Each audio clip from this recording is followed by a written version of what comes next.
Así mi ser se deleita en tu palabra, tu palabra, tu palabra.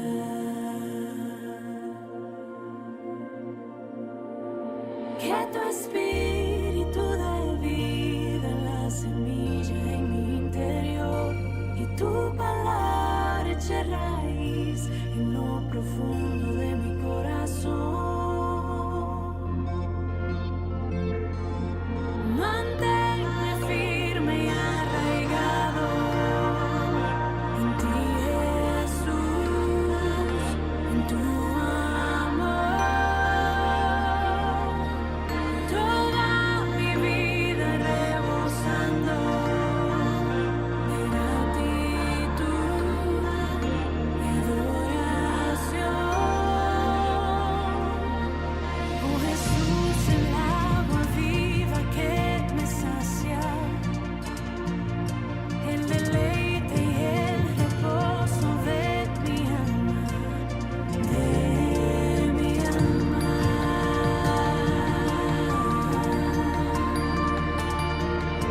Sobre ti me plantaré todos los días. Tú serás el fundamento de mi vida, de mi vida. Oh Jesús, eres tú mi vida.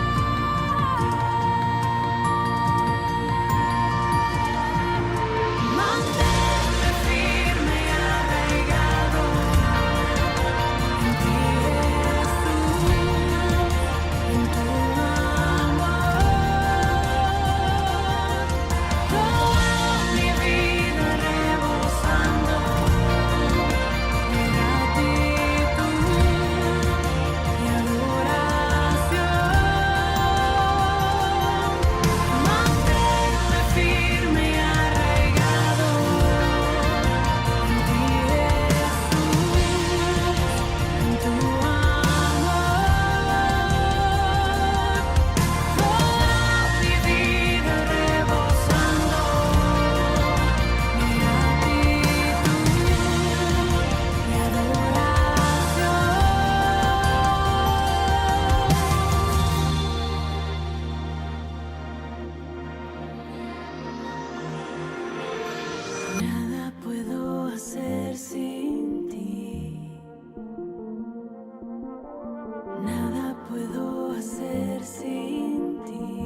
Buenos días, bienvenidos una vez más al culto en vivo de la Iglesia de Aedo, culto online, como ya venimos acostumbrados hace un tiempo, pero no por ser una metodología distinta de la convencional, de la presencial, tendríamos que perder de vista cuál es el objetivo de esta reunión, de este culto, que es justamente la adoración a Dios.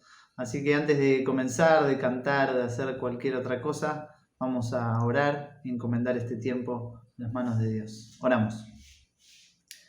Nuestro Dios y Padre, te damos tantas gracias por la oportunidad, el privilegio que tenemos de conocerte, de haber sido hechos tus hijos cuando éramos por naturaleza hijos de ira, lo mismo que los demás, cuando no te buscábamos, nos buscaste, nos alcanzaste, nos mostraste tu amor por medio del Evangelio, de la obra de tu Hijo, y nos reuniste. Señor, nos hiciste parte de tu pueblo, de tu familia, y queremos en esta hora juntos poder adorarte, reconociendo nuestra necesidad de vos a la hora de cantar, a la hora de escuchar tu palabra, de orar, no solo reconocer nuestras limitaciones, sino reconocer tu suficiencia y agradecerte por tu gracia, Padre.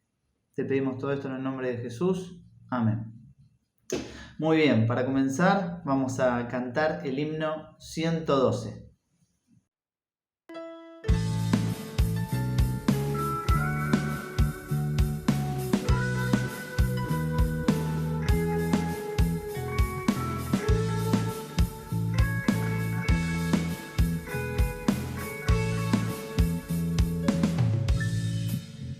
Si Pascual un río es aquí mi porción, si es como las olas del mar,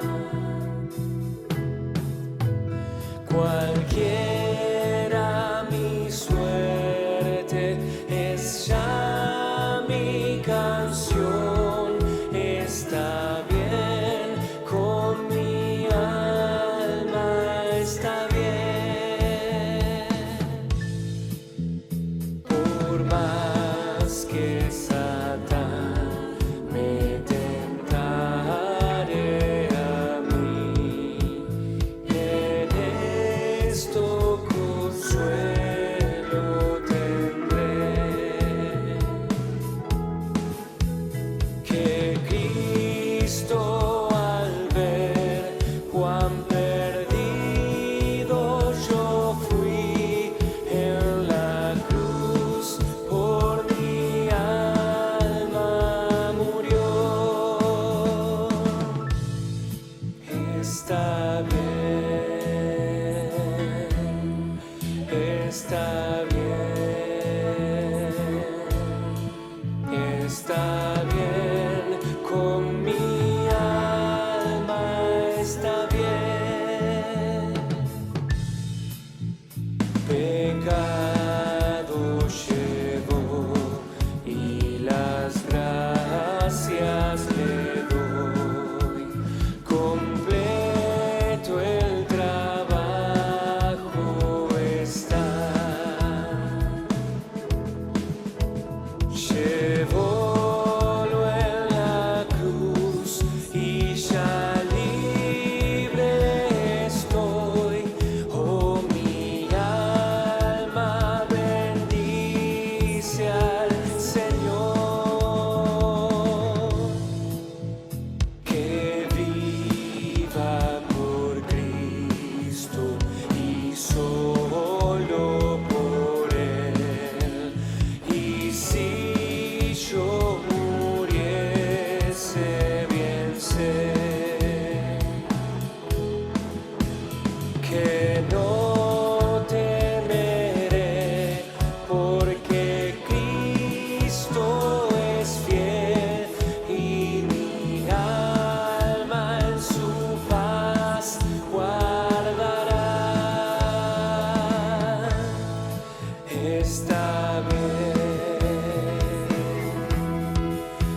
mas no es la muerte que espero, Señor.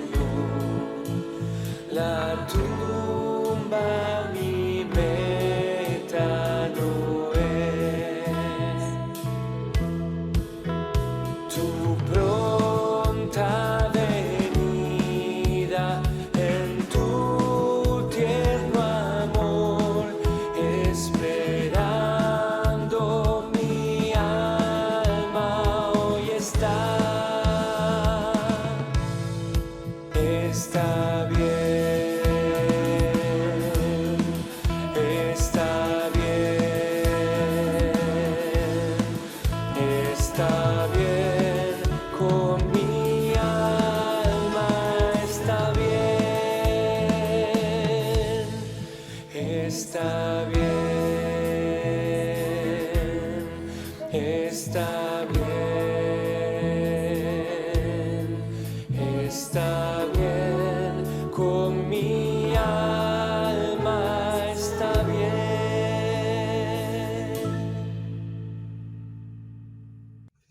Hermoso himno, hermosa letra. Quizás estamos acostumbrados a cantarlo, pero me gusta porque va repasando distintas verdades del Evangelio. Habla de que Cristo, al ver que estábamos perdidos, murió en la cruz por nuestra alma. Dice que Él en esa cruz llevó nuestro pecado y completó el trabajo, ya una obra consumada. Dice también que Él es fiel en guardar nuestra alma y que eso lo va a hacer hasta el día de su venida, de su pronta venida. Así que hermoso poder recordar estas verdades del Evangelio en medio de nuestra situación, porque también el himno hablaba, ¿no? Ya sea pacífica o turbulenta, ya sea una situación de lucha contra el pecado y de tentación, o aún ante la misma muerte, volverse a estas verdades inmutables del Evangelio. Eso es necesario. Y bueno, vamos a seguir cantando. La siguiente canción que vamos a cantar es El Dios que adoramos.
Muy bien.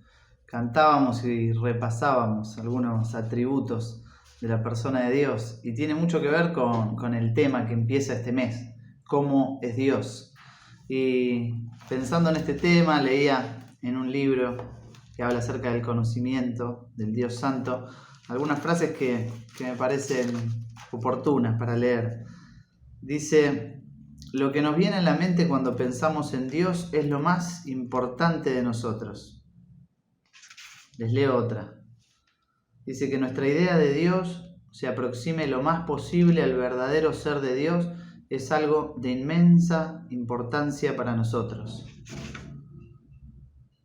Y esta es un poquito más fuerte. Dice: la obligación más fuerte de cuantas pesan sobre la iglesia cristiana de hoy consiste en purificar y elevar su concepto de Dios.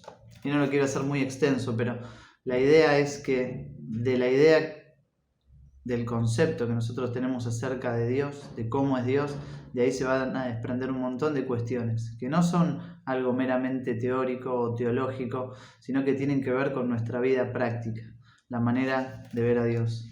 Y esto mismo dice la palabra. En Jeremías capítulo 9, versículo 24 dice: alábese en esto el que se hubiere de alabar, en entenderme y conocerme, que yo soy Jehová, que hago misericordia, juicio y justicia en la tierra, porque estas cosas quiero, dice Jehová. Y la última canción que vamos a cantar antes del tiempo de la palabra es De gloria en gloria te veo.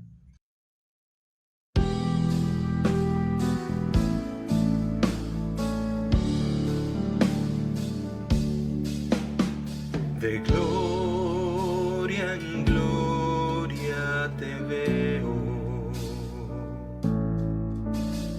cuando más te conozco, quiero saber más de ti, mi Dios, cuán buen alfarero. Quebrántame, transfórmame, moldéame a tu imagen, Señor. De gloria en gloria te veo, cuando más te conozco, quiero saber más de ti, mi Dios, cuán buen alfarero. Quebrántame, transfórmame, moldéame a tu imagen, Señor. Quiero ser más como tú, ver la vida como tú, saturarme de tu espíritu y reflejar al mundo tu amor. Quiero ser más como tú, ver la vida como tú, saturarme de tu espíritu y reflejar al mundo tu amor, y reflejar al mundo tu amor, y reflejar al mundo tu amor.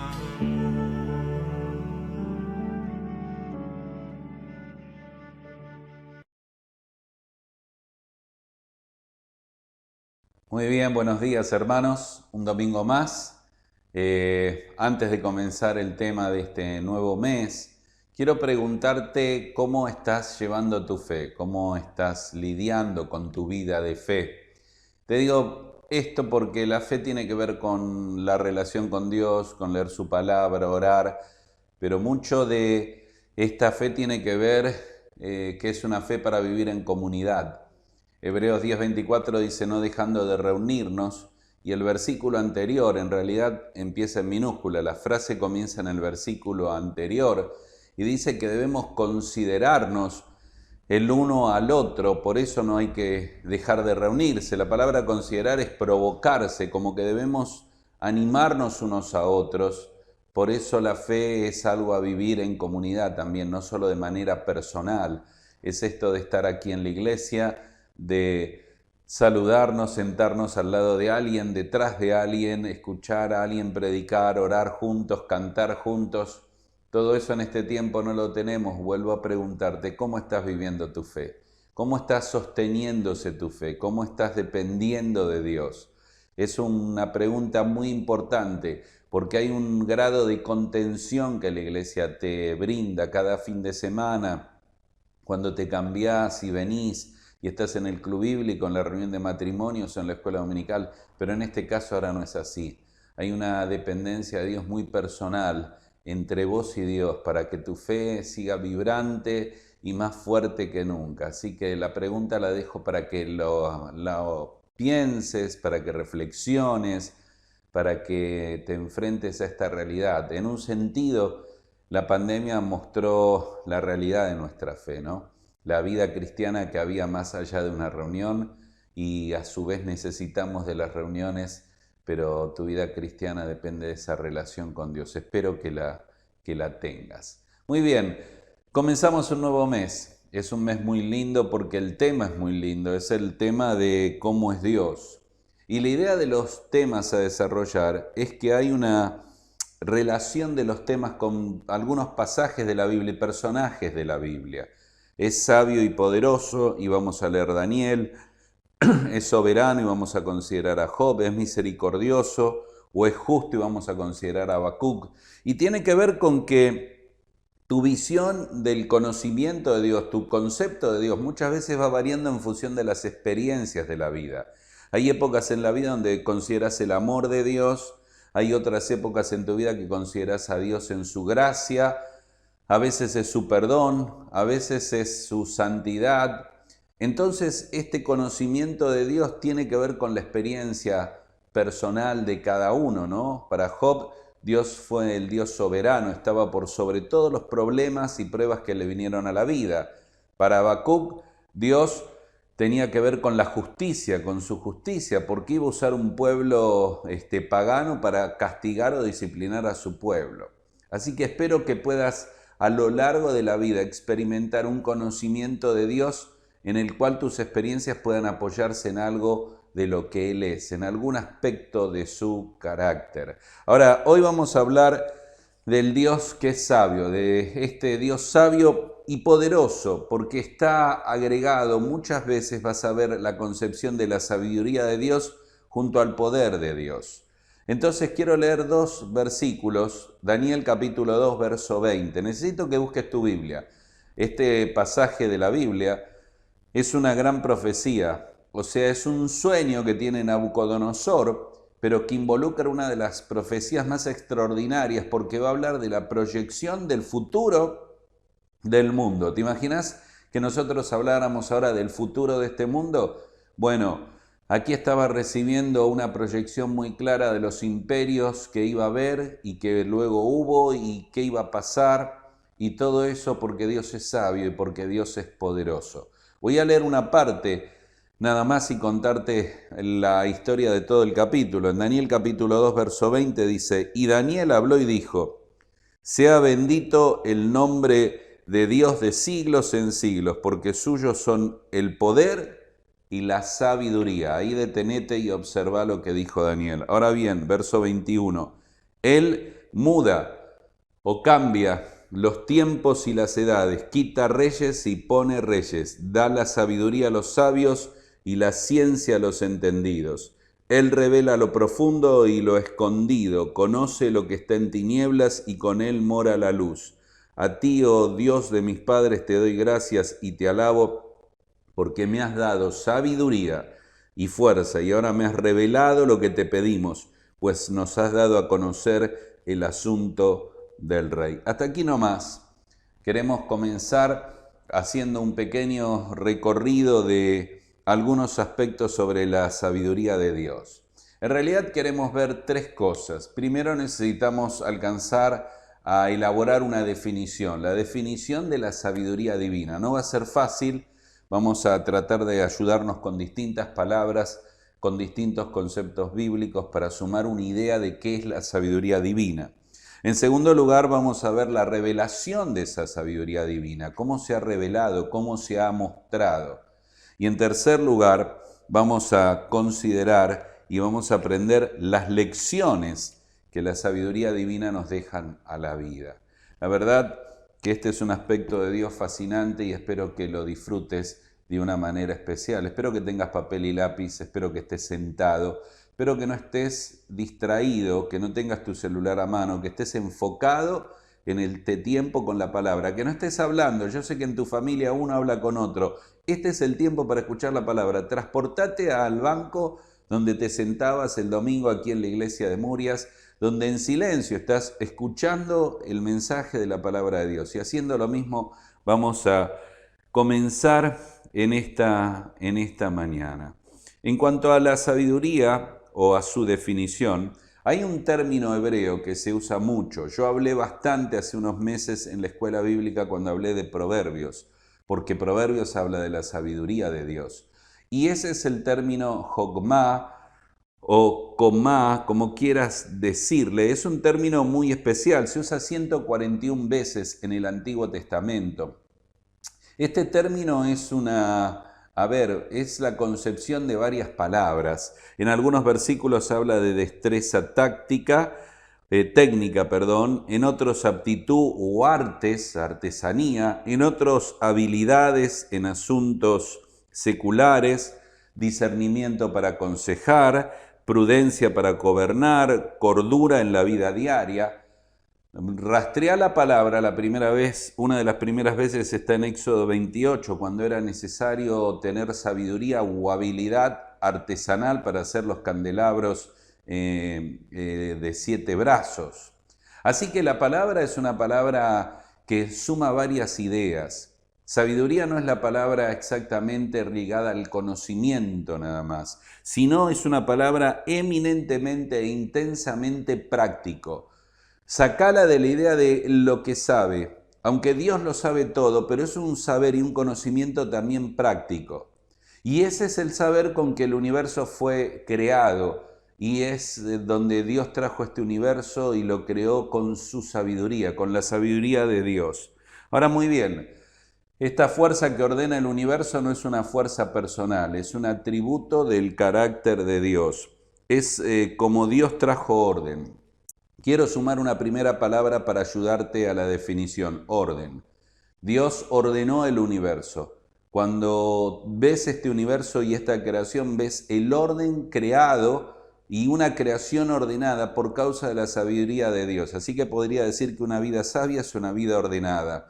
Podría decir que la sabiduría de Dios trae orden a tu vida. Podría decir en un primer concepto, la definición es más amplia, ¿no? El orden está ligado a esta palabra que nace en el mismo corazón de Dios. Claro, el pecado trae desorden. Dios es un Dios de orden, no de confusión. El pecado trae caos y confusión y oscuridad. Y Dios usa su sabiduría para ordenar cada cosa y para traerte una vida ordenada. A su vez, la palabra está ligada a la habilidad de discernir y de gobernar, y también, como dije al principio, hablando de Éxodo 28, ligada a la parte artesanal, a esa expresión artística que manifiesta sabiduría. Observás la palabra, o sea que Dios, vas a ver que hizo la creación con orden, pero con belleza. En un momento vamos a hablar más de ello.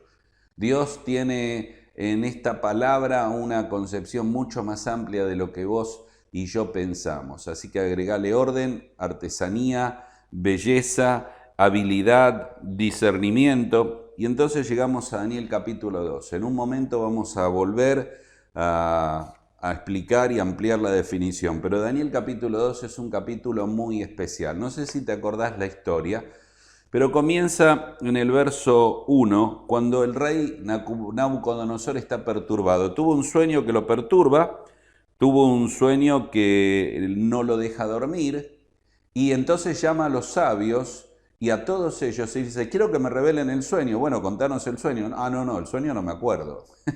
¿Cómo no te acordás? Te podemos decir, no me acuerdo. ¿Cómo te vamos a...? No, ustedes son sabios, háganlo, revélenlo. Entonces, cuando no hayan respuesta, están entregados a un decreto a morir. Y cuando arranca el versículo 12 al 13, vas a ver que ahora los sabios están en problemas. Si primero el rey estaba perturbado, ahora los sabios están en problemas, van a morir. Y aparece Daniel. Daniel era uno de esos hombres sabios, pero no había venido ante el rey. Y entonces en el verso 14 al 23, parte de los versículos que leímos, él ora con sus amigos. ¿Te acordás de ellos? Sadrac, Mesac y Abednego. Y Dios le revela el secreto.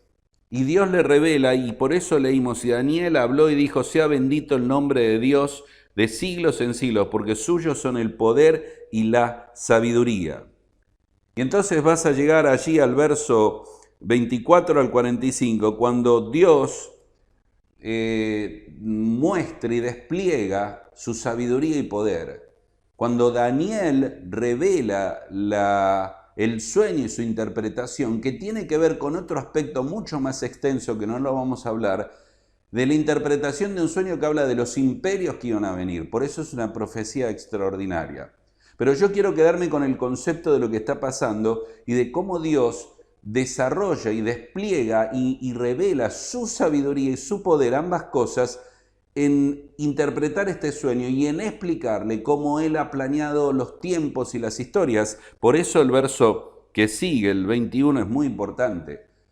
Él muda los tiempos y las edades, quita reyes y pone reyes. Él es el Dios sabio y el Dios poderoso. Ahora muy bien, en Daniel capítulo 2, cuando Daniel comienza a revelar este sueño, y quiero recordarte, para no dejar pasar un detalle muy importante, que Dios siempre dio la gloria, siempre dio la gloria a Dios de esta revelación. No dijo, no, lo interpreto porque sé mucho.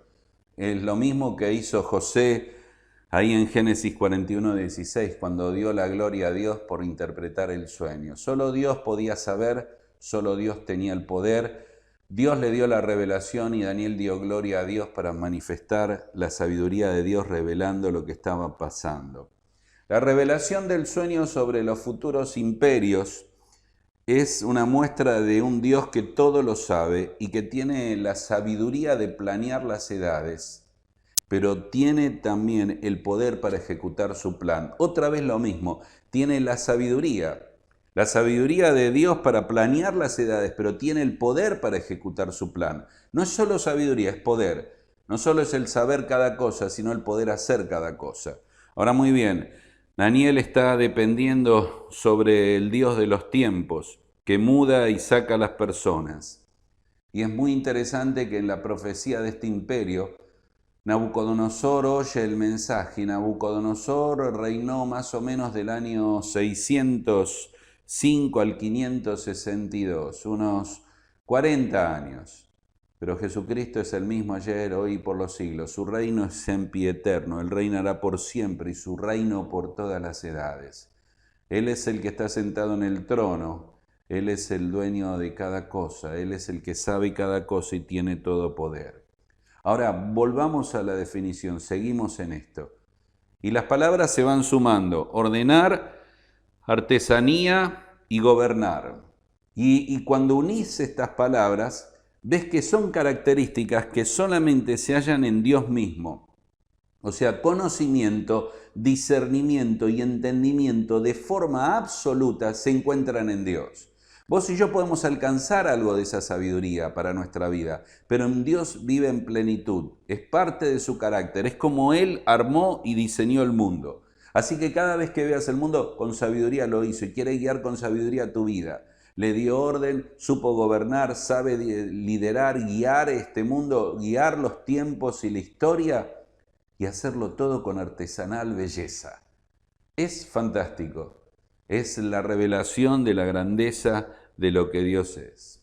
Aquí comenzamos a recordar que muchas veces hablamos de que Dios es omnisciente. Y si has sido creyente por algunos años, sabes la definición, que Dios todo lo sabe. Claro, Él sabe todas las cosas. Su conocimiento es infinito. Dios sabe los pensamientos de las personas y las acciones de las personas. Él sabe el por qué, el cómo, el cuándo, el dónde. Y no solo es saber, porque esto es por qué estamos ligando sabiduría y poder, es saber y saber cómo, y poder. Así que no solo sabe cómo, es la manera, es la forma. Él es el talentoso artesano y me gusta que piensa en la artesanía. No sé si has ido de vacaciones y siempre vas a algún lugar que vende algún producto hecho a mano y lo compras porque es un adorno distinto a todos los demás. Es la obra maestra de un artesano y algunos son realmente bellos, hechos en madera o en metal o en hierro. Vos mirás un despliegue de una habilidad que el artesano tiene. Bueno, Dios es el talentoso artesano que tiene la habilidad, escuchá bien, y tiene el poder de construir algo bello. Por eso Proverbios es una invitación a una vida de sabiduría a través de la cual tú puedas armar una vida hermosa. Dios quiere construir algo bello en tu vida. No sé cómo te ha ido en la vida, pero todo lo malo tiene que ver con el pecado. Porque el pecado ennegrece, ensucia, deforma. El viejo hombre y el nuevo hombre que Pablo habla es un viejo hombre corrupto, caduco, arruinado, destruido. Y Dios quiere revestirnos de este nuevo hombre, creado según Dios, el poder de Dios, el amor de Dios y la sabiduría de Dios. Así que Dios quiere darte una muy buena vida. Cuando hablamos de Proverbios mencionamos que Proverbios muchas veces habla de caminos. Decidí qué camino seguir en la vida. Y luego habla de corazón. Decidí a quién vas a rendir tu corazón. Y luego habla de la palabra casa. Casa significa qué vida vas a armar. Dios quiere que armes una linda vida. La mujer sabia edifica su casa. No hay paz en la casa del impío, dice Proverbios. Justamente Dios quiere que esa sabiduría se aplique a tu vida para que como un artista tallando a mano una pieza haga un gran producto, así lo haga Dios en tu vida. Todas esas son las palabras que te ayudan al concepto de definir la sabiduría de Dios. Pero todavía nos queda leer un versículo más para esta definición darle más amplitud. Job capítulo 12. Job es ese libro que acostumbramos, como muchas veces digo, leer los primeros capítulos, el capítulo 1 y 2 y luego el capítulo 42 o 41, como para ver el principio y el fin y nos perdemos de los diálogos en el medio. Sofar había hablado, uno de sus amigos, si querés llamarlo así, y Job le va a contestar en el capítulo 12, 13 y 14. Y en el capítulo 12, el versículo 13, él dice, con Dios está la sabiduría y el poder, suyo es el consejo y la inteligencia. Ahora verso 16, tal vez tendrías que subrayar verso 12 y verso 16. Si ya subrayaste Daniel capítulo 2, que habla de la sabiduría y el poder de Dios. Verso 16, con él está el poder y la sabiduría, suyo es el que yerra y el que hace errar. Ahora, ¿qué está haciendo Job? Job está contestando a Sofar y él cuando le contesta, él habla en el capítulo allí 12 y él comienza a decir en el capítulo 12 de Job de la grandeza de Dios. Un capítulo que va a desarrollar la grandeza de Dios. En el capítulo 13 va a hablar de la integridad de Dios y en el capítulo 14 de la desesperanza de Job. Así que capítulo 12 habla de la grandeza de Dios, capítulo 13 la integridad de Job. Job está diciendo, no, te confundís, no me acuses de esto que no lo es, yo soy íntegro. Y en el capítulo 14 va a revelar su desesperanza. Ahora volvé a Job capítulo 12, verso 12 en adelante. Él comienza a hablar de un Dios soberano que tiene sabiduría y poder y dice, este Dios hace lo que Él desea con la naturaleza o con las personas. A ver, quiero leer un poco más de Job, tal vez el capítulo en el capítulo 12, el versículo 14 y 15, que dice: si él derriba, no hay quien edifique, encerrará al hombre y no habrá quien le abra. Si él detiene las aguas, todo se seca, y si le envía, destruyen la tierra. O sea, no hay diluvio que pueda el ser humano detener, no hay forma que pueda contener la obra de Dios, porque Él es Dios soberano y tiene autoridad, y Él tiene sabiduría para conocer lo que hace y tiene poder para hacerlo. Por eso el verso 13 y 16 dice, a ver, Sofar, si entendés: Dios es un Dios grande, soberano, que tiene sabiduría y poder. Hace lo que tiene que hacer y tiene el poder para hacerlo y la sabiduría para hacerlo. Ahora, aquí llegamos a la primera parte. Una idea de este Dios, de esta sabiduría que Él tiene, este atributo con que armó el mundo y con que quiere guiar la vida. Este aspecto de Dios, su sabiduría, que trae orden, que da discernimiento, que puede guiar la vida, que puede conducirla a ser algo bello, artesanal, y que tiene un propósito de llevar la gloria a Dios, y que está acompañado de su poder. Así que es como para decirlo de una manera, no son deseos que caen al suelo, sino son deseos y realidades que se concretan, porque Él tiene la sabiduría y el poder. Ambas cosas que definen lo que Él es. Ahora, muy bien, en segundo lugar, quiero por un momento mostrarles la revelación de la sabiduría divina. No solo una definición. Hay tres aspectos que podés considerar para observar la sabiduría de Dios. Es muy lindo porque están ahí a la vista, y si lograras verlos y si lograras entenderlos, la sabiduría de Dios se hace muy clara. En primer lugar está la sabiduría de Dios revelada en la creación. Bueno, el Salmo 19 dice que los cielos cuentan la gloria de Dios y el firmamento anuncia la obra de sus manos. Romanos capítulo 1 dice que lo de Dios hizo claramente real y visible, el Dios invisible, por las cosas que fueron hechas, la creación. El hombre no tiene excusa, el hombre le dio la espalda a Dios. Lee Romanos capítulo 1, aunque Dios se hizo claramente visible por medio de lo hecho. Eso se llama en teología la revelación general, o sea, Dios se ha querido revelar y se ha revelado en la creación del mundo. El hombre puede encontrar a Dios y observar que hay Dios a través de esta revelación general. Pero luego está la revelación especial, a través de la cual, la revelación especial es la palabra de Dios, nos indica que hay reconciliación y perdón por medio de Jesucristo. Así que la creación aquí aparece como un elemento fundamental para entender y conocer la sabiduría de Dios. Quiero leer Salmo 104. Necesito que me acompañes. El Salmo 104 es compañero del Salmo 103. Mientras que vos buscas tu versículo, el Salmo 103, claro, vos lo conocés, ¿no? Porque dice, bendice alma mía Jehová, y no olvides ninguno de sus beneficios. Y comenzás a leer el Salmo 103 y decís, yo lo conozco, pero observa el 104, también comienza, bendice alma mía a Jehová. ¿Ves? Comienza de la misma manera. Pero el Salmo 103 va a mostrar la gracia de Dios, va a mostrar la revelación del Dios de toda gracia. Pero el Salmo 104 va a mostrar al Dios de toda majestad. Y va a hablar de lo que Él creó. Va a hablar del Creador en el verso 1 al 4, del mar en el verso 5 al 9, de la tierra y el mar, de cómo hizo provisión por bestias y animales, verso 10 al 18, y los tiempos.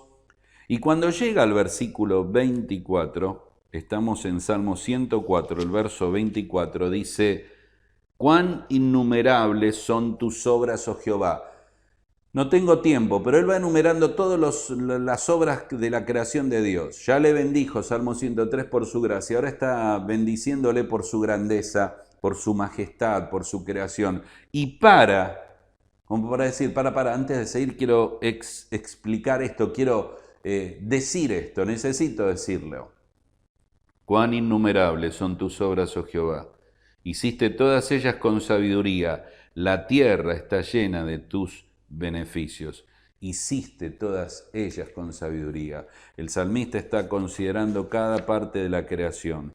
Está observando todo lo que Dios hizo, animal, vegetal, mineral. y dice, todo lo has hecho con sabiduría.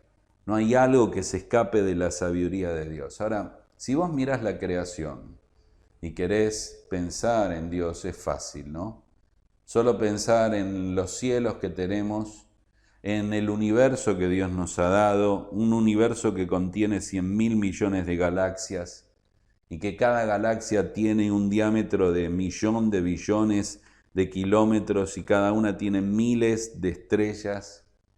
Y podríamos hablar del agua y podríamos hablar del sol y de la distancia al sol y de la luna.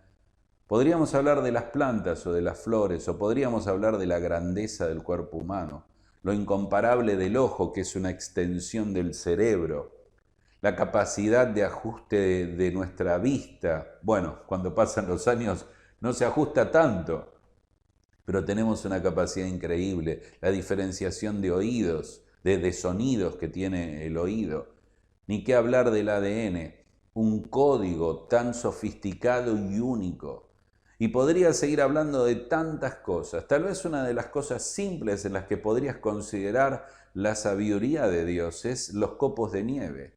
Sabes que ellos tienen una forma hexagonal y todos son distintos. Tal vez podés googlear esto y mirarlos y observar la belleza. Algunos han hecho muchos cuadros con la belleza de cada copo de nieve, hablando de una manera distintiva de un diseño divino, de un Dios sabio, de un Dios que hace todas las cosas con sabiduría y con poder. Job capítulo 38, verso 22 habla de esto, ¿no? Dice, si tú has descubierto, el Job capítulo 38, verso 22, dice, si tú has descubierto los secretos de la nieve, dice el versículo exactamente así, has entrado tú en los tesoros de la nieve. Y claro, pasaron muchos años hasta que el ser humano pudo darse cuenta lo increíble de los cristales que vienen en cada copo de nieve. Saben, Dios es sabio, pero quiero agregarle algo más, que no solo su revelación vino en la creación de Dios tiene grandeza, tiene poder, tiene majestad, muestra diseño, pero una de las cosas que quiero mencionarte es que la revelación de Dios también muestra belleza.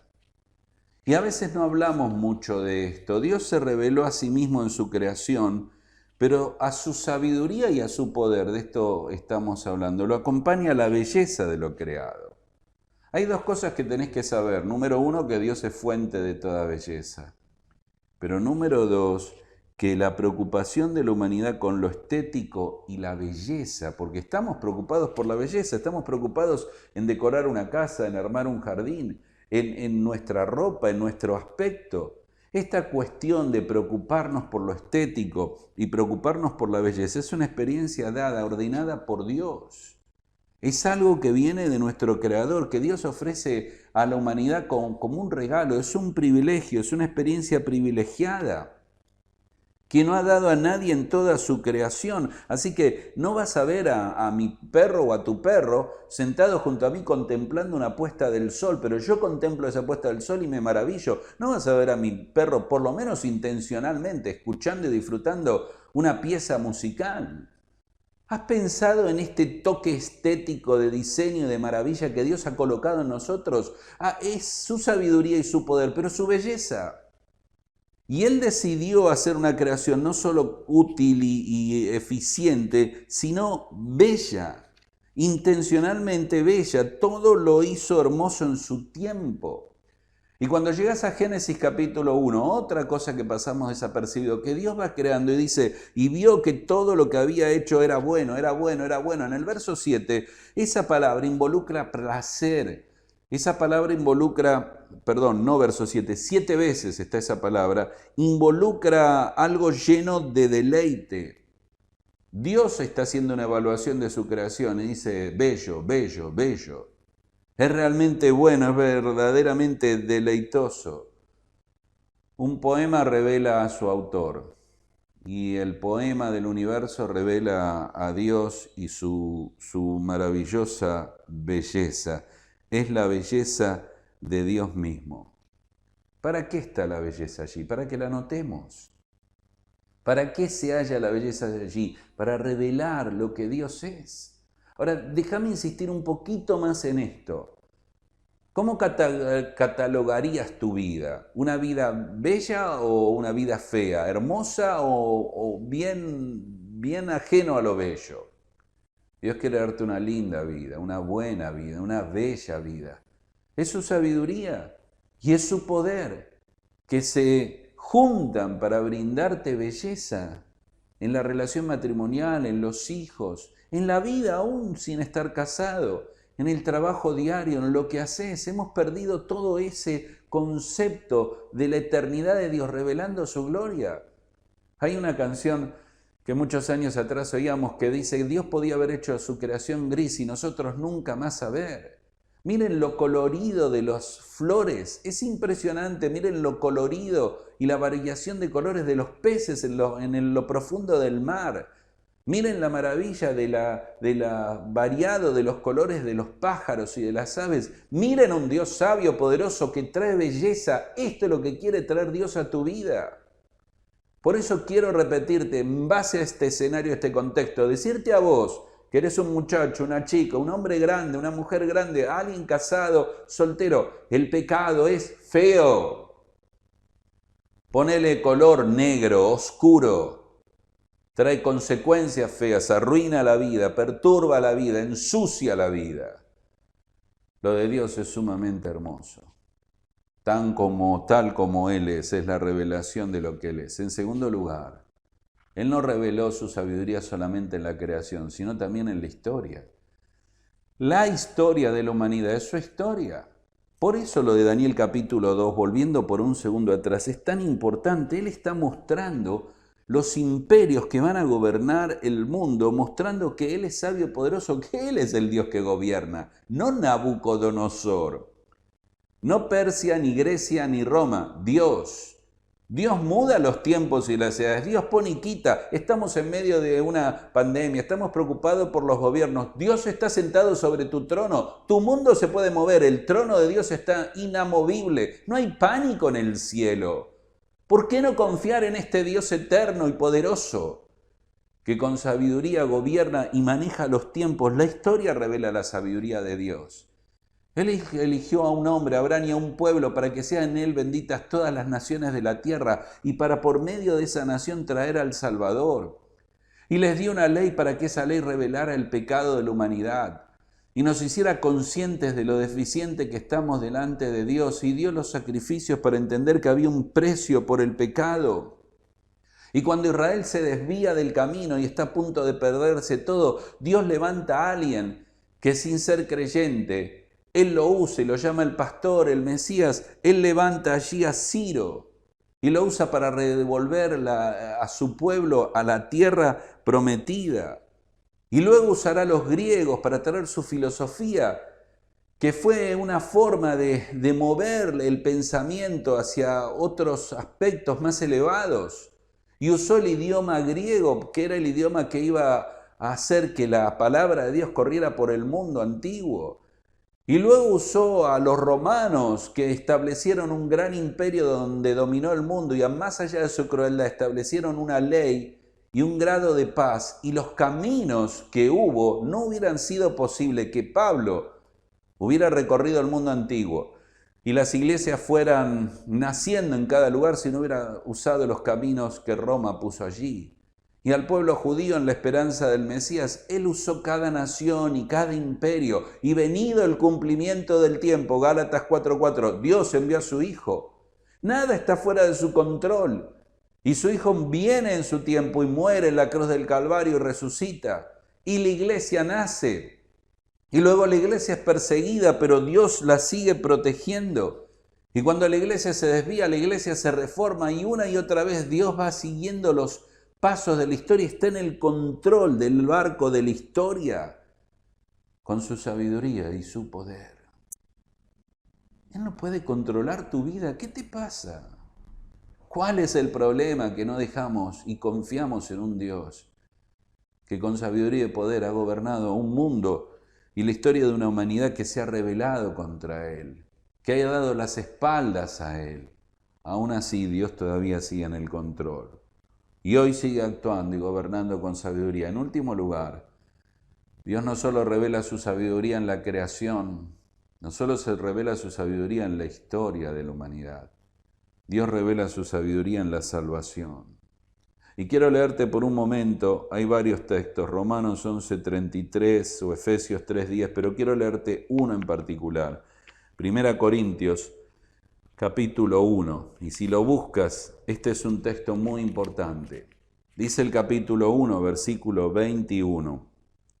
Pues ya que en la sabiduría de Dios el mundo no conoció a Dios, mediante la sabiduría agradó a Dios salvar a los creyentes por la locura de la predicación. ¿Saben? Dios mostró su sabiduría en la salvación que trajo a nuestra vida. Si has seguido la historia bíblica, estás en un punto donde tenés que dar una respuesta. Es una respuesta muy interesante porque la pregunta es, ¿cómo reconciliar al hombre con Dios? El hombre ha perdido el huerto del Edén, la relación con Dios ha perdido. Pecó y la paga del pecado es muerte. Y no solo cómo va a recuperar la relación con Dios, cómo va a pagar la causa y consecuencia del pecado, la muerte. ¿Quién va a pagar las consecuencias? Y otra pregunta, ¿quién lo haría?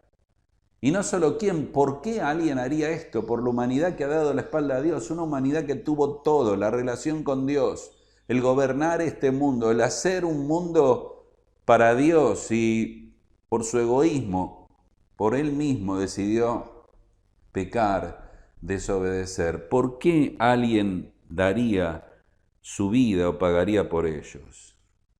Y luego, ¿cómo hacer que este mensaje llegara a las personas? Son demasiados problemas para resolver. Y aparece Dios con su sabiduría y lo resuelve por medio de Cristo. Y lo resuelve por medio de la cruz. Y para los judíos, ¿saben qué era la cruz? Maldición, maldito todo aquel que es colgado en un madero. Y saben para los griegos que era locura, por eso dice, les decidió salvar por la locura de la predicación. Y saben que eran para los romanos vergüenza. Pero ¿saben lo que pasa? Que los hombres con todo su conocimiento no habrían podido y no han podido conocer a Dios. Así que aparece un Dios que ofrece regeneración y transformación y nuevo nacimiento y vida eterna y paz por la locura de la cruz. Él ofrece todo lo que el mundo perdió por la locura de la cruz, porque esta locura es la única esperanza del hombre. El hombre que mirando una montaña debería pensar en la grandeza de Dios. Y mirando o contemplando una puesta de sol debería pensar en la gloria de Dios. O viendo el milagro de la vida cuando nace un bebé, considerar la creación de Dios. Este es el hombre, este sos vos y soy yo, el ser humano. Es el astrónomo que por un telescopio observa los millones de estrellas y no ve la grandeza de Dios. O el científico que por un microscopio observa la complejidad de la vida como nunca nadie la ha visto y no encuentra la creación de Dios. O el físico atómico que con sus megatones y su física nuclear no encuentra el poder de Dios. ¿Sabe? Este es el ser humano. Por eso Pablo en Atenas a los griegos le dijo, ustedes tienen un altar al Dios no conocido. Todo su conocimiento no les ha acercado a Dios. Toda su, si querés usar la palabra sabiduría, no les ha acercado a Dios. Mirá el mundo en que estamos, pensá. ¿Por qué estás en tu casa? ¿Por qué estás encerrado? ¿Por qué hay muerte? Es un mundo que todo su conocimiento no ha alcanzado. Y es una respuesta de un mundo que no alcanzó a conocer a Dios. Ahora, ¿sabes? Lo impresionante, por eso 1 Corintios es tan importante. Dios no espera que vayamos a Él por nuestra sabiduría. Él sabe que no podemos. Vos te crees sabio, yo me creo sabio. Él sabe que no podemos. Pero podemos acudir a Dios por medio de su sabiduría. Por eso dice el texto, agradó a Dios salvar a los creyentes por la locura de la predicación. A ver, ¿eres salvo? Tal vez has estado pensando que tu vida es la que está correcta y sabiamente andando. Y tal vez has quitado el precio a la cruz y al Salvador y a Cristo y a su muerte. La locura de la predicación, la locura de la cruz es la única esperanza de tu vida. Ser salvos por la predicación, por la locura de la predicación. Y cuando Pablo pone esta palabrita predicación, no habla tanto de la comunicación del mensaje, sino del contenido del mensaje. ¿Y saben cuál es el contenido del mensaje? Es el mensaje y es la palabra de la cruz y es el poder de Dios. Es el mismo Cristo la respuesta. Por eso dice que Él es la sabiduría de Dios. Es el fin y el resumen final de todo lo que estamos haciendo. Jesucristo. Tal vez hoy necesites al Salvador para que tu vida vuelva a tener orden y encuentres o tengas el orden que nunca tuvo y encuentres la belleza que tu vida no conoce. En una relación con Dios basada en un Cristo que muere en la cruz del Calvario para salvarte. Él muestra su sabiduría. ¿Quién iba a pagar? Cristo. ¿Por qué? Porque alguien que no había pecado. ¿Y cómo no había pecado? El Dios que se hace hombre. ¿Y por qué lo haría? Solamente por amor, no hay otra razón. Y muere en la cruz del Calvario y su sabiduría perfecta concreta tu salvación por causa del poder de Dios y del amor de Dios, que lo retiene en la cruz del Calvario, no aquellos clavos que Roma le puso, no los judíos o el pueblo judío que dijo crucifícale, no Roma que lo clavó en la cruz del Calvario, no los discípulos que lo abandonaron, estuvo retenido en la cruz por amor a ti y a mí. A la predicación de la cruz, la sabiduría de Dios, concluida y resumida en la persona de Jesucristo. Sin duda, la sabiduría de Dios se ha revelado en la creación, en la historia, pero magistral y sublimemente en la salvación tuya y mía. Por último, quiero terminar hablándote de las lecciones de la sabiduría divina. ¿Saben? El tema de la sabiduría comenzó en Génesis porque Adán y Eva fueron ofrecidos, les fue ofrecido tener conocimiento. El diablo le dijo, y conocerás y sabrás. Ahora, ¿está mal saber? No, no está mal. El problema es cómo. Porque quiero decirte algo muy importante. La sabiduría no consiste en conocer el bien y el mal. La sabiduría consiste en diferenciar el bien del mal. No en conocerlo, sino en diferenciarlo. Dios quería llevarles por otro camino. Pero ellos saben cómo conocieron el mal por su experiencia propia.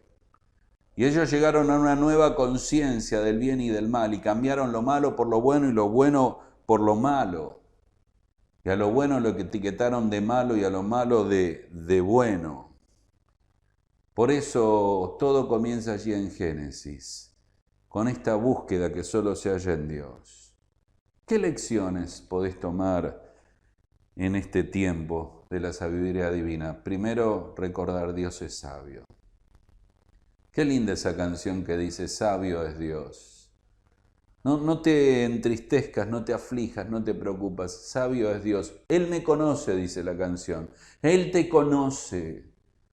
Cuando yo digo esto, cuando la Biblia declara esto, no yo, que Dios es sabio, debería traernos paz.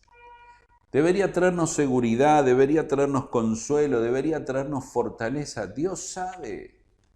Estás sin trabajo, Dios sabe. Estás enfermo, Dios sabe.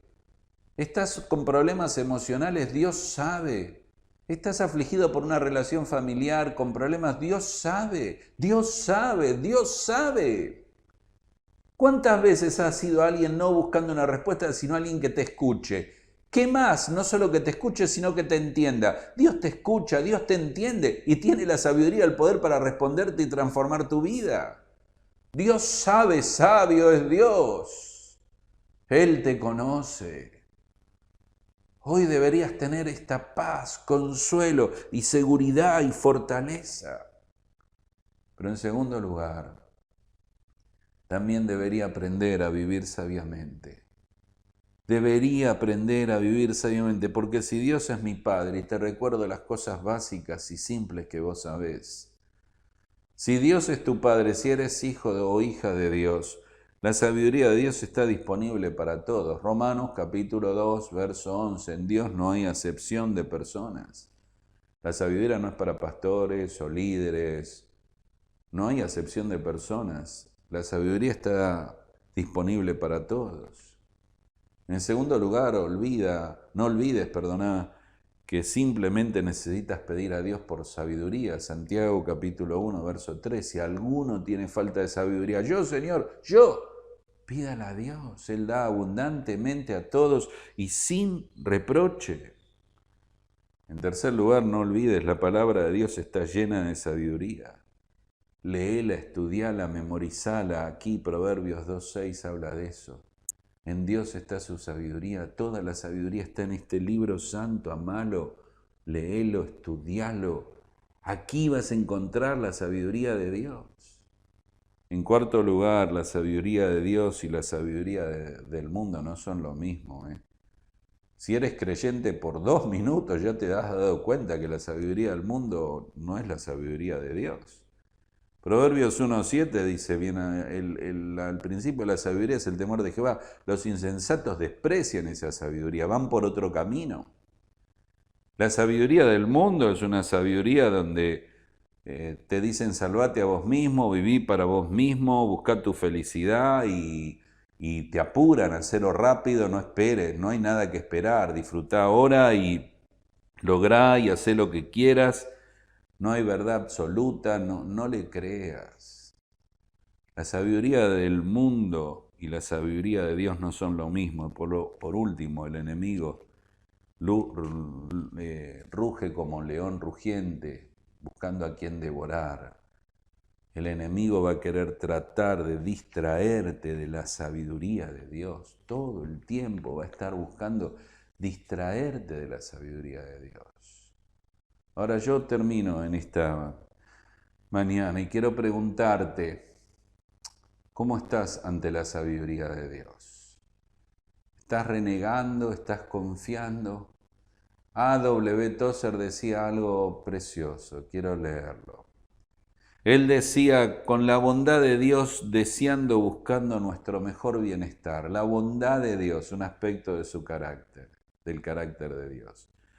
La sabiduría de Dios para planear esos actos de bondad que tiene para con nosotros.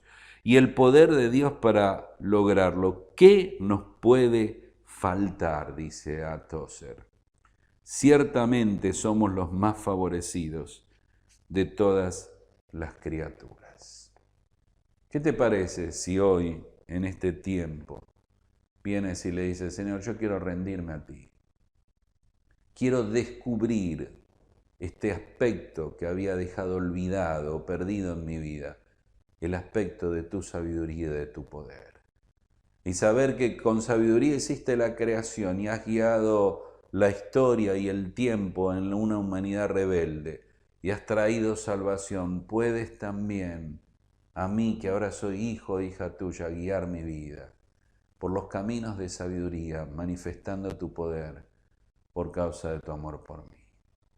Y una vez más, si estás allí, todavía no has conocido a Jesucristo como Salvador, este es el momento para hacerlo, este es la hora y el lugar donde estés para decirle a Dios, perdóname, he sido un rebelde, mucho tiempo peleando contigo, perdóname. Señor, quiero mirar a Cristo, esa predicación, la locura de la predicación de la cruz y entender que ahí hay sabiduría, poder, amor. Creer en Cristo, pedirte perdón y rogarte que vengas a mi vida y me salves. Si ese es tu deseo, te invito a que lo hagas en este mismo momento. Vamos a inclinar la cabeza, allí en tu casa, o en tu auto, o en el trabajo, donde estés viendo este mensaje. Dios está oyendo tu corazón y es allí donde tienes que hablar con Dios. Inclinamos la cabeza. Primero dile gracias, Señor, por la grandeza de tu poder, de tu sabiduría, de tu amor. Gracias. Y también dile perdóname, Señor, perdóname, no he No he considerado tu sabiduría, a veces he dudado de ella o de tu poder, o que no sabes, o que no puedes, o que no me amas. Perdóname, Señor, perdóname. Dile, en estos días de pandemia, con tantos problemas que tengo, se ha oscurecido mi fe y he dudado de tu amor, poder o sabiduría. Perdóname. Dile, le he dado lugar al diablo y he creído sus mentiras. Perdóname. Me rindo a ti, oh Dios, un Dios sabio, poderoso y amoroso. Y si todavía no has creído en Cristo como Salvador, también dile, Dios, perdóname.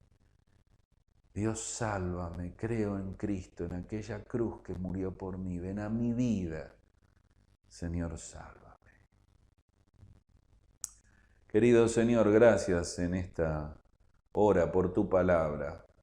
Cuánta luz y claridad traes al revelarnos de tu sabiduría maravillosa, de tu poder único, glorioso, de la revelación de quien tú eres. Señor, ayúdanos a seguir creciendo durante todo este mes en conocerte a ti y que el conocimiento de tu persona sea una experiencia para nuestra vida diaria. Te lo pedimos sabiendo cuánto te necesitamos y recordando qué hora de oscuridad vive el mundo y cómo podemos recurrir una y otra vez a ti para hallar amor, sabiduría, poder, gracia, perdón, misericordia, consuelo, refugio, sostén. Gracias, Señor. Gracias. Gracias. Oramos en el nombre del Señor y Salvador Jesucristo. Amén. No te olvides, sabio es Dios. Que Dios te bendiga.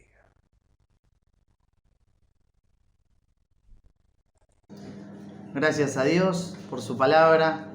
Qué bueno es tener un Dios que quiere darse a conocer, que quiere revelarse hacia nosotros y que para eso nos ha dejado su palabra y se ha mostrado también plenamente en la persona de su Hijo, en Cristo. Como Él dijo, el que me ha visto a mí, ha visto al Padre.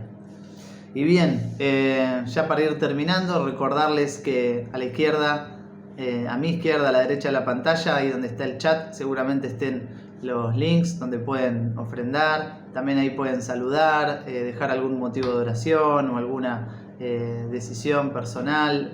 Lo que quieran compartir ahí en ese chat lo pueden hacer. Y bueno, ya vamos a ir terminando y nos vamos a despedir con una canción. Que tengan una buena semana y nos volvemos a encontrar el próximo culto. Hasta luego.